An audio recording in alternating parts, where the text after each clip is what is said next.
Welcome to the district. I'm your Fulton County Commissioner of District 4, Vice Chair Natalie Hall. October is Breast Cancer Awareness Month and serves as an annual international health campaign organized by major breast cancer charities to increase awareness of the disease and to raise funds for research into its cause, prevention, diagnosis, treatment, and care. Annually, I honor my late boss, mentor, and friend, Commissioner Joan P. Garner. Commissioner Garner lost her battle to breast cancer in 2017, and I served as her chief of staff for the entire 6 years that she served as commissioner. On Saturday, October 30th, from 10 to 2 p.m., the Fulton County Board of Commissioners and I will honor the legacy of Commissioner Garner by having the fourth annual Joan P. Garner Walk and Health Fair at the new Rodney Cook Senior Park located on Joseph E. Boone Boulevard Northwest in the historic Vine City neighborhood. It is an honor to have the fourth annual Joan P. Garner Walk and Health Fair in Rodney Cook Senior Park because of its rich history. In September 2002, Tropical Storm Hannah brought heavy rain to the southeast for several days, which overwhelmed the sewer system in Atlanta's historic Vine City neighborhood. Thankfully, no lives were lost, but the flood, a toxic mixture of storm water and untreated sewage, damaged hundreds of homes, many beyond repair. In the aftermath, city leaders decided the cost of rebuilding the flooded homes was too great, and the likelihood of future flooding was too high.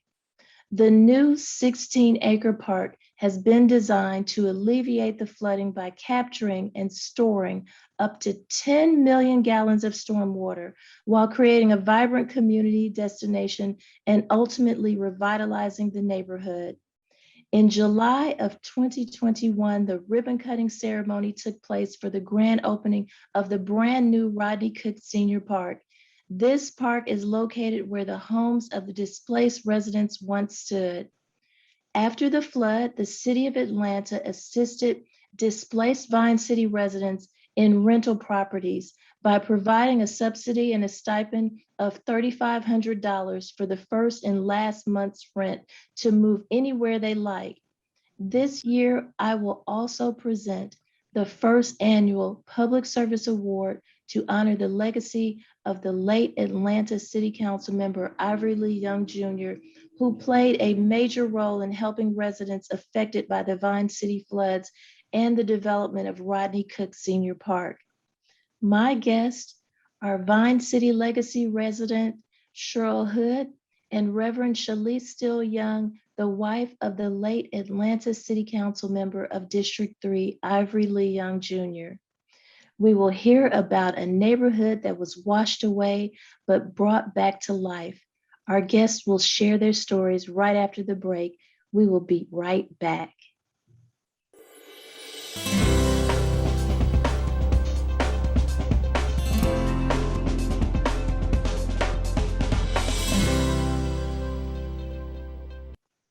Welcome back to the district. We have a great show planned for you.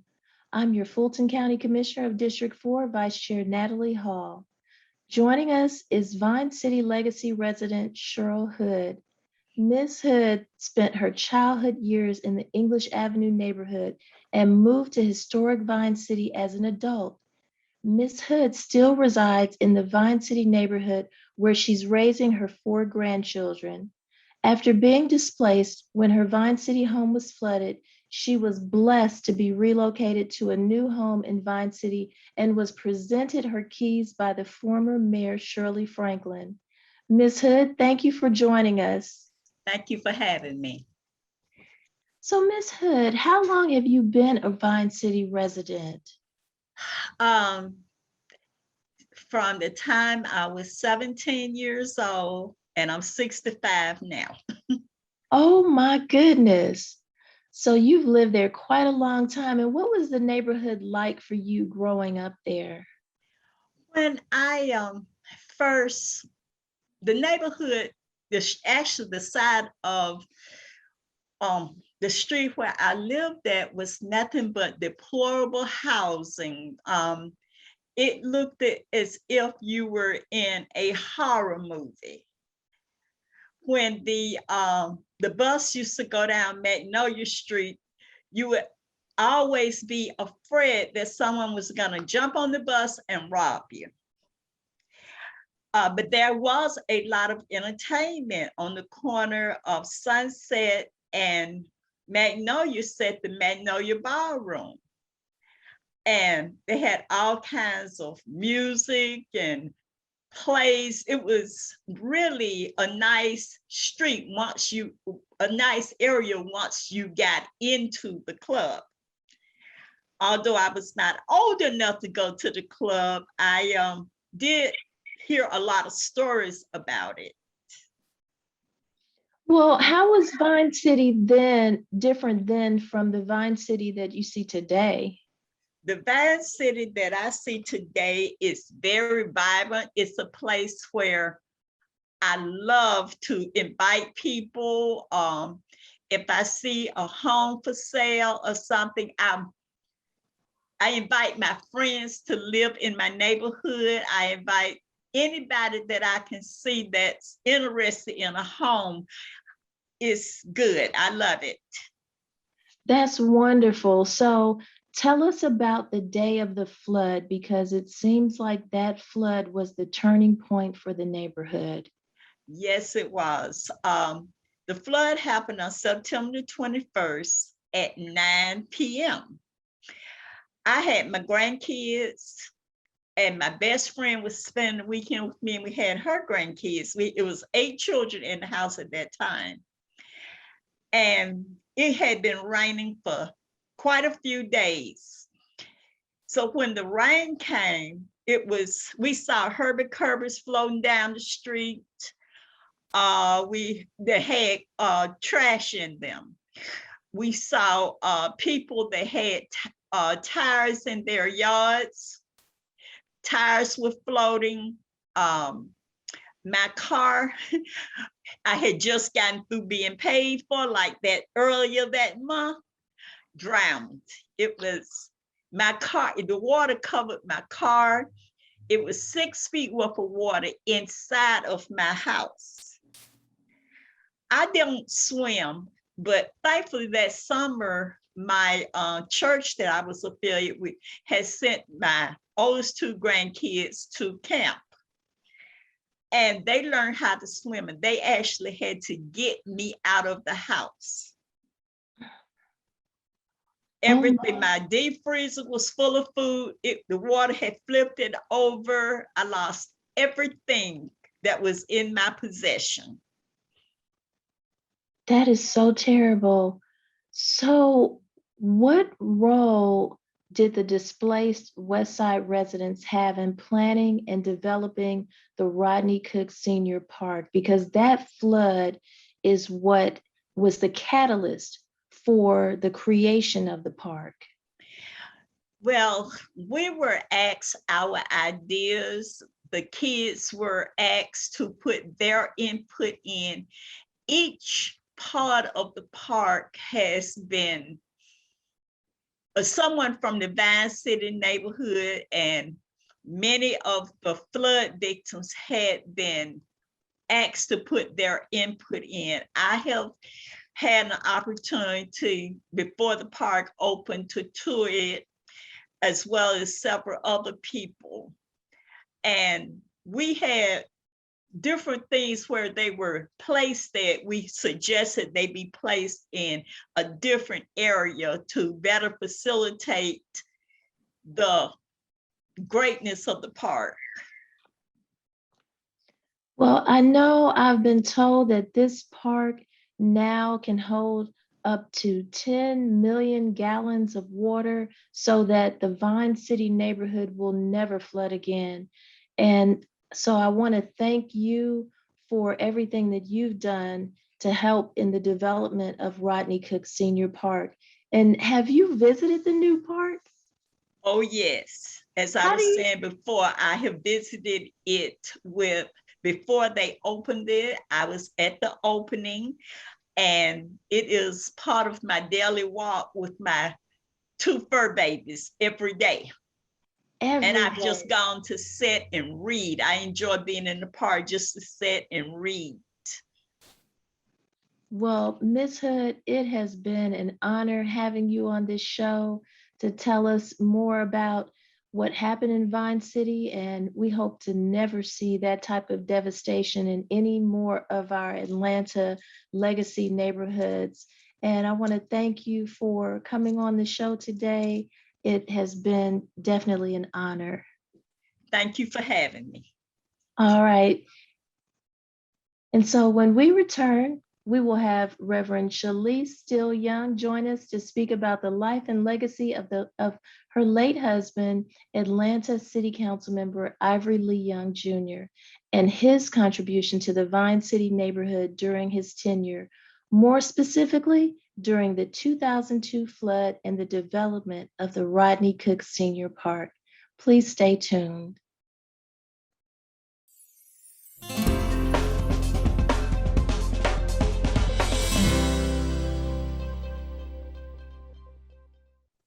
Welcome back to the district. I'm your Fulton County Commissioner of District 4, Vice Chair Natalie Hall. If you are just joining us, we are discussing the rich history of the historic Vine City neighborhood in the city of Atlanta and the development of the Rodney Cook Senior Park.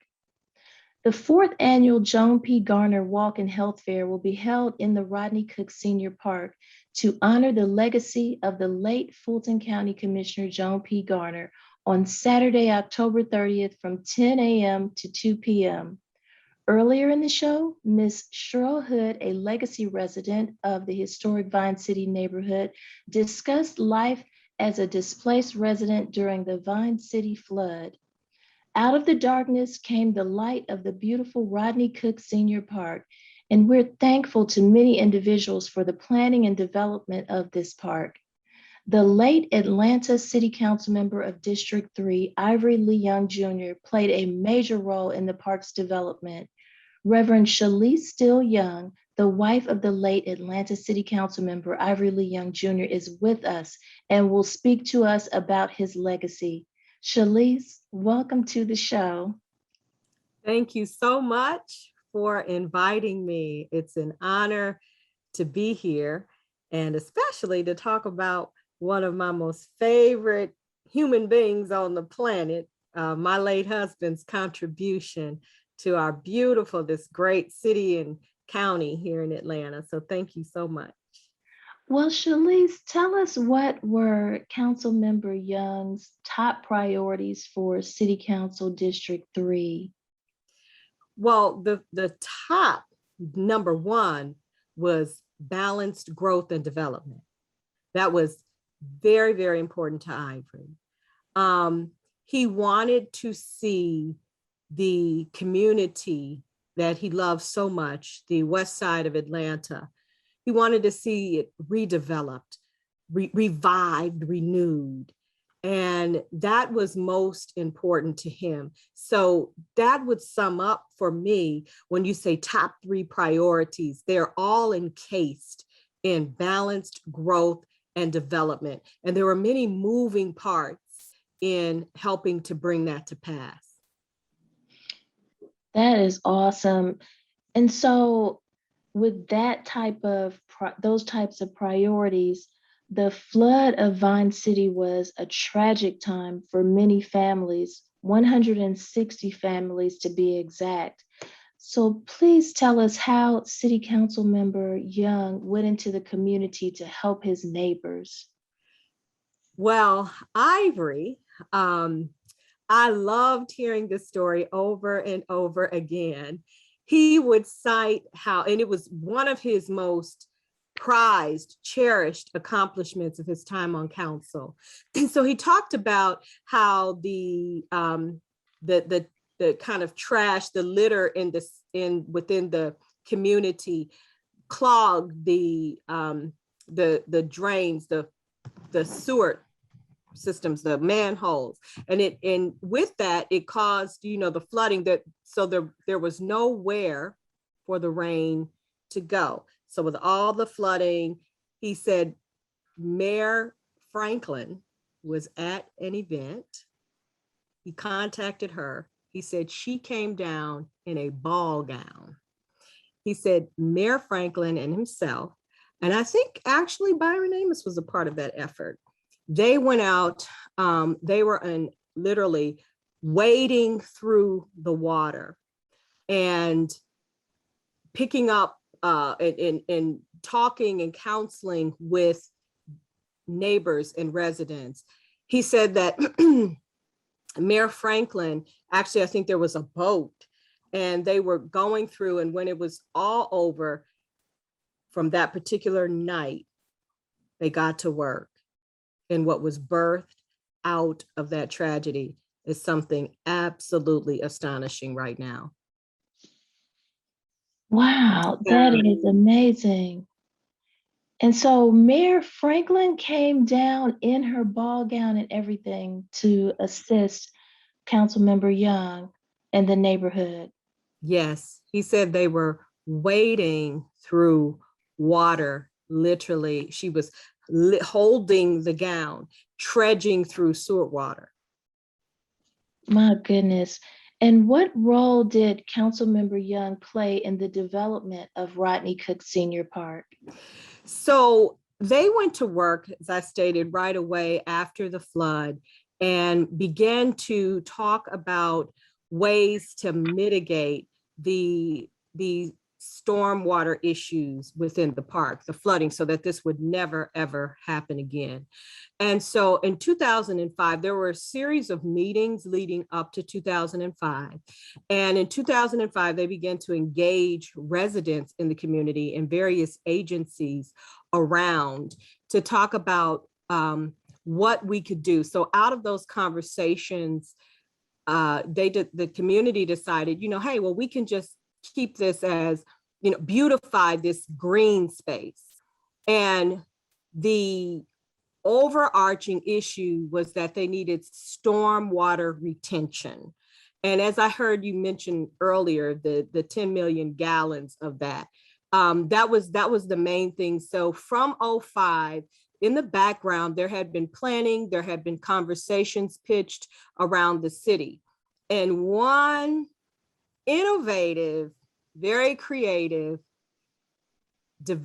architect and developer, and Rodney Mims Cook Jr. came on the scene in 2010.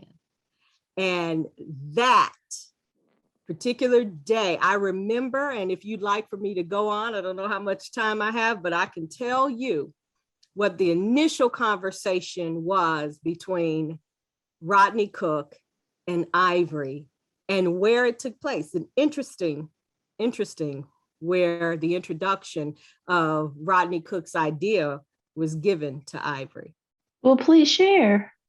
So in 2010, there were a few of us that were on a delegation with Mayor Reed we went to London, England.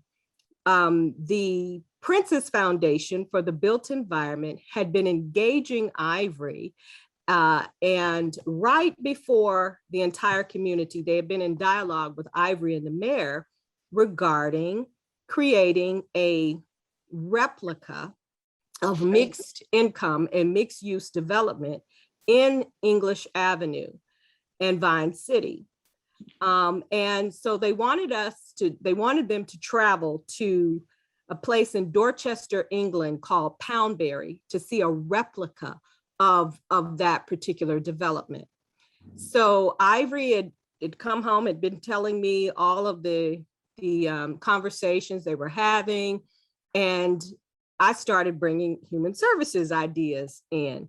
So long story short, fast forward, Ivory said, hey, we're going to go, pack your bags. We're going to see this replica.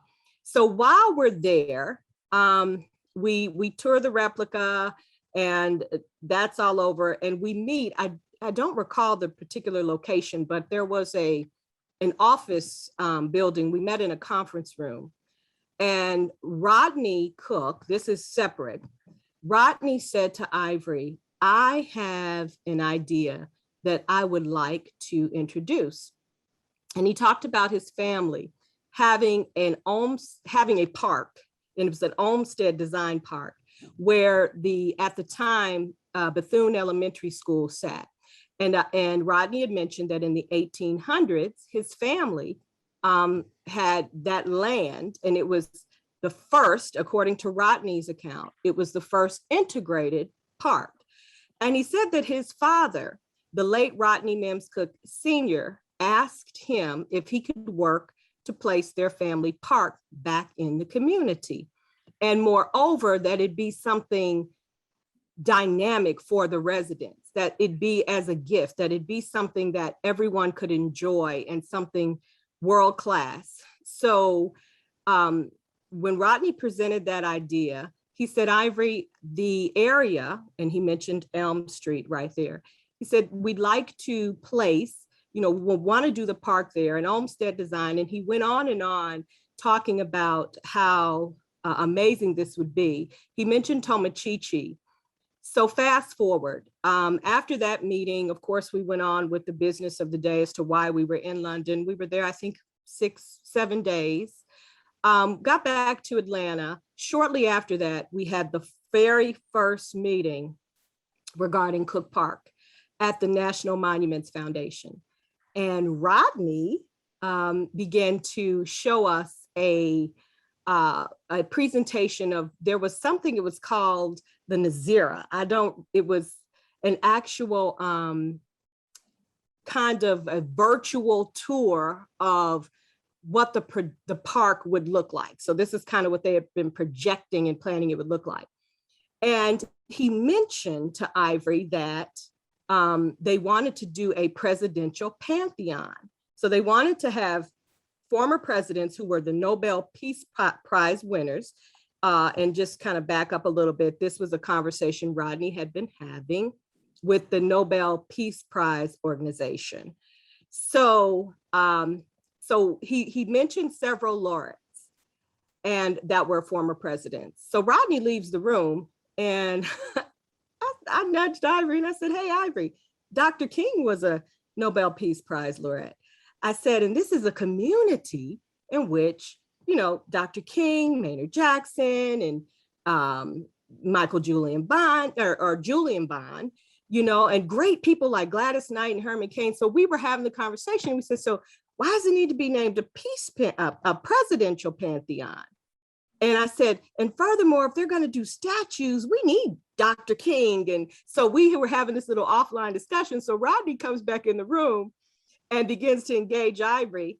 And Ivory says, and actually Michael Bond was at this meeting too. There were several of us, the very first meeting on Cook Park. Ivory says, I agree, Rodney. He said, but we'll have to name it a peace pantheon. And then he began to name statues that he would like to see in the park.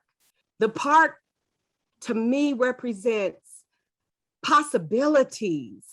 It represents the future beauty and splendor for our youth coming along. It shows what collaboration across racial boundaries can do, and ideologies. When we come together as one community, we can produce a beautiful Cook Park, and that's in the natural, but we can look at that, just that principle can be applied to so many issues and areas in our life, with hard work, with dedication, tenacity, resilience, faith, and a desire to collaborate, and bring ideas together and share.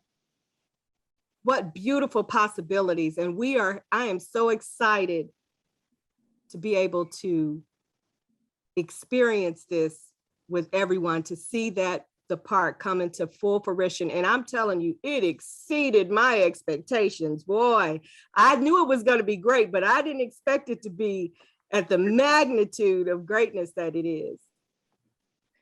Awesome. Awesome. Well, Shalise, Thank you so much for joining us. Councilmember Young was a friend and a pillar of the Atlanta City Council, District 3, and the residents of Vine City are forever grateful for his stewardship, hard work, and dedication. And so this year, during the 4th annual Joan P. Garner Walk and Health Fair, you will be accepting the Hats Off for Public Service Award on behalf of your late husband, Atlanta City Council member Ivory Lee Young Jr. And I am honored to have you accept my first ever Public Service Award on behalf of Council Member Young. Oh, well, praise God for that. Thank you so much. I so appreciate you and others remembering Ivory, remembering his work. His work was not in vain. The fruit of his labor remains. And I thank you for helping us to keep, for me, it's helping to keep his legacy alive, because there was so many wonderful things. His work was not about him. It was about all of us. It was inclusive of our beautiful human family.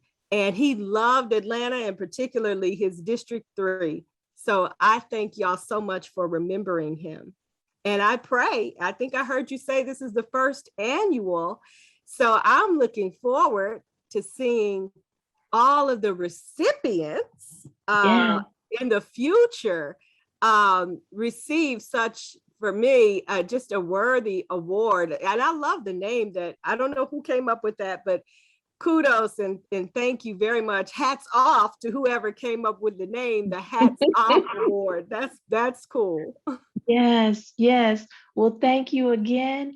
And when we return, I will share my closing thoughts.